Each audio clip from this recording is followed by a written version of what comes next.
Today is my mechanical stress leg session, and I don't have anyone to record, so I'm gonna be asking people at the gym to record. But luckily, I know a lot of people at this gym, and I'm friends with a lot of people at this gym, so I don't think it should be a problem. I should find a good amount of people to record. So yeah, it's gonna be so first exercise is gonna be back squats, pyramiding up in weight until I fail, and then I'm doing an AMRAP set, and then deadlifts. Conventional, I like to do conventional. 6 reps each set, pyramided up until I fail, and then I do an AMRAP.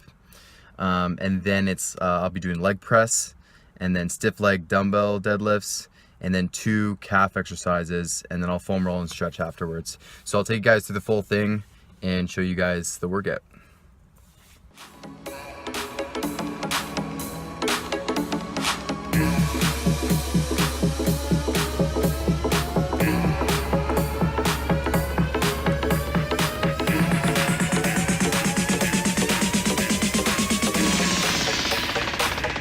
Get down to the B side.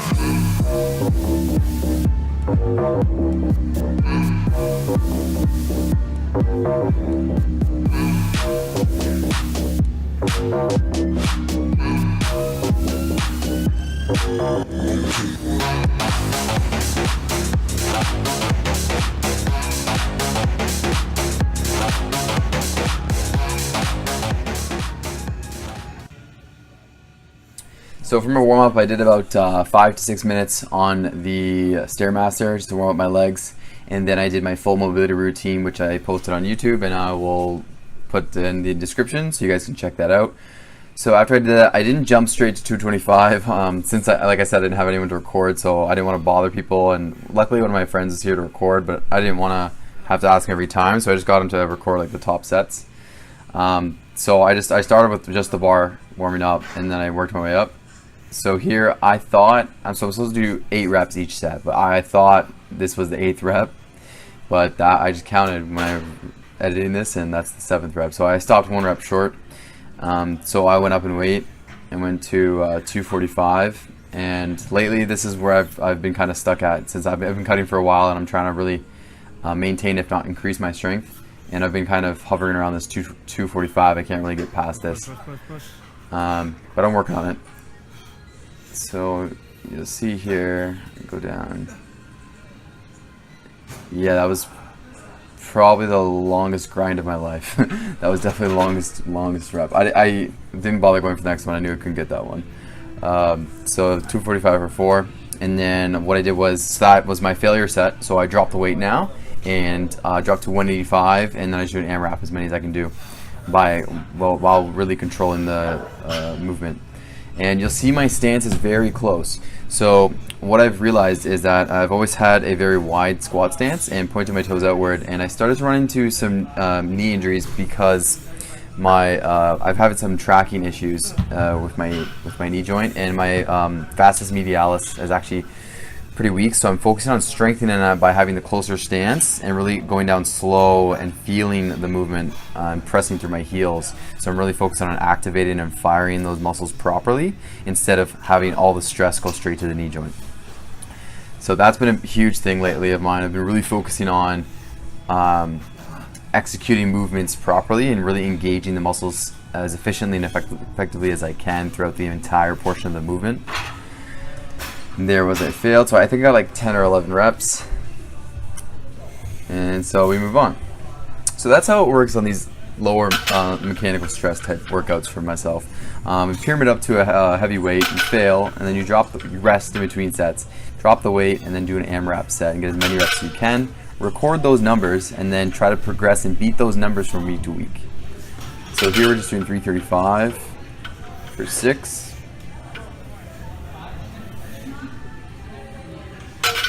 This day the bar was kind of starting to slip out of my hands pretty early, but we still got it fine.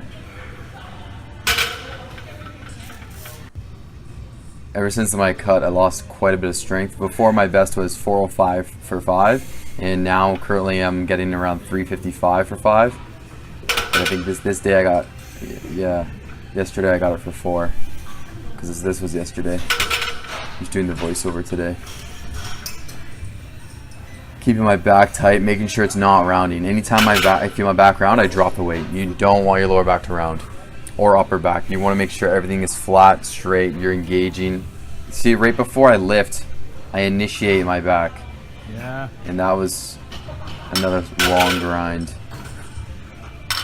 That took a lot. So I got it for 4. So yeah, I failed, dropped the weight, and now this is my AMRAP set. AMRAP just stands for as many reps as possible.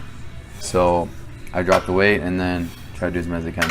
So 275 felt easy because I just did the 355. So this felt really light for me. I was just repping it out. I think I got like 14. Just kept going. I felt so bad too because, man, those deadlifts, they make a lot of noise in this gym, the LA Fitness. I'm like trying not to let it slam. But yeah, I had some control here. Yeah. So with this, yeah, so for conventional deadlift, you want your foot stance pretty close in. You want it about hip distance, and then your arms should be just outside of your legs. And I do a switch grip for greater security and strength. If you have a double overhand, your forearms are going to give out real quick. There you go. You want to make sure you lock out each rep too with the deadlifts. But next went to a leg press, and I kept pyramiding up. I hadn't done leg press in a while. I've kind of been doing more so of hip thrusts, but today I decided to do the leg press, and pyramided up to 6, or was it 6 plates on each side? Oh, this is 6 plates on each side, yeah, for 8. So I did 8 reps each set, and here too. So I put my feet lower. You see they're pretty low to really focus on the quads. In the past, I've kind of usually put my feet higher up on the pad, and the higher up your feet are, the more your hamstrings and glutes are actually going to be engaged because your legs are coming far back. You see the stretch. This is not a good from this angle, but if you have your feet lower down, you're going to be really focusing more on the teardrop in the lower portion of your quad, closer to your knee. Yes, that can put more strain on the knee, but if you have proper firing techniques and you're activating the muscle right at the beginning of the movement and initiating it properly, you won't have that stress all go to the knee joint. And another thing with this too is you don't want to completely lock out. See, it looks like I'm locking out, but all the tension is still on the quad. There's a difference between locking out and letting the tension go to the joint, and locking out while still having the tension on the muscle itself. So here I just got up to 8 plates on each side, and I failed at 4. I didn't want to take the risk for the next rep in case I got stuck. So we dropped the weight and went to an AMRAP. 6 back down to 6 plates, just doing as many as I could. Really focus on keeping my knees in. So I'm focused on keeping my knees close together because I'm really focused on the vastus medialis and the upper sweep of my quads. Pushing through the heels as always. If you push through your toes, if all the force goes through your toes, all the tension is going to go straight to the knee joint, and you're going to run into issues and overuse injuries. So you always want to have the tension going through your heel, and of course exhaling on every rep. Never holding your breath. Then we went to stiff leg dumbbell deadlifts, and this day my grips, yesterday my grip strength was really weak, so I was pretty disappointed with this. Actually, my grip gave out so quick here. My hamstrings could keep going, but I just got 5 reps and I had to put it down because I couldn't hold on anymore. My grip strength gave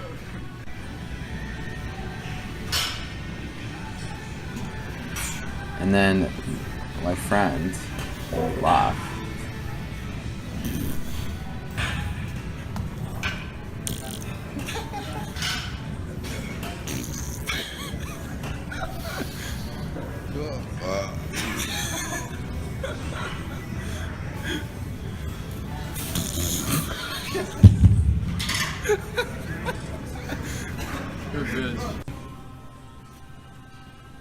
Totally screwed up my AMRAP set, but that was jokes. Whatever. Good guy. Anyways, freaking Lucas. Anyways, went to calf raises. So did a seated calf raise. With these, you want to make sure you get a great, like you're going for a huge stretch at the bottom. Come up, so you explode up once and then explode up twice, a second portion. So you see here, a stretch, and then explode up, and then up again. See, there's two concentrics to get the peak contraction, because most people, you think you're at the height of your contraction, but you can get another little ounce out of it to get a further contraction. So I always try to do that. That's kind of my mindset with these. I go for a nice long slow stretch at the bottom, and then I pump twice to get a peak contraction.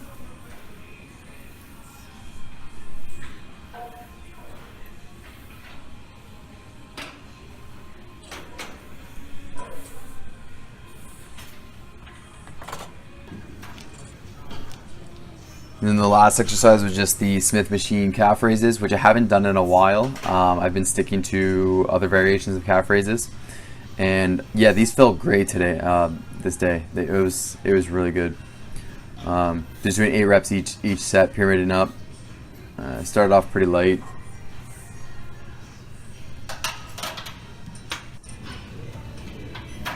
And we worked our way up. And then I didn't get the top set, so this I went up to 185 after this, and then failed, but I didn't get it recorded, so I didn't want to keep asking people. Like I said, I got 4 different people to record for me in this day, just friends in the gym, and I felt bad bugging them every time. And then I just finished up with some foam rolling and stretching. So I brought my lacrosse ball here. I always dig deep and try to get into these small, finer details of like areas. Like with the foam roller, you can't really dig deep into your hip flexors, your adductors and abductors, or even your glutes for that matter. So I find it's really helpful to get in there with a lacrosse ball and break all that tissue up, especially after training. It really helps circulate everything more. And I noticed too, what helps with me, see the ball's under my leg there, where my hamstring inserts into my glute. When I had that there, I noticed releasing that helps with my knee injury. So I would have some knee pain when I'm sitting down and my knees flex.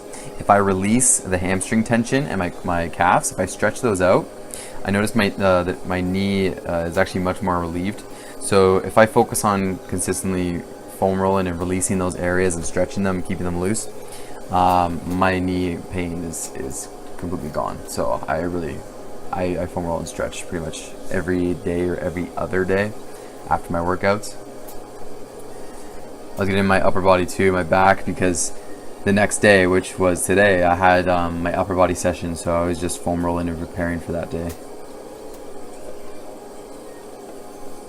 Got around my knee, and then just did some stretching. Just a deep lunge. I held each stretch for about 20 to 30 seconds. Yeah, these past clips are just sped up 4 times, and yeah, so overall a great workout. My strength, I think, yeah, so I lost like a rep or 2 from last week. Like I said, I'm not tracking my weigh-ins anymore. I'm just going off of biofeedback and pictures.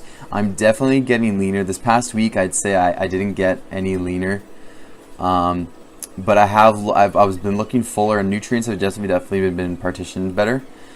So overall, it's going good. Everything's going great, and that concludes the leg workout. So I hope you guys enjoyed it. If you have any questions, just leave a comment and subscribe for more. See you guys.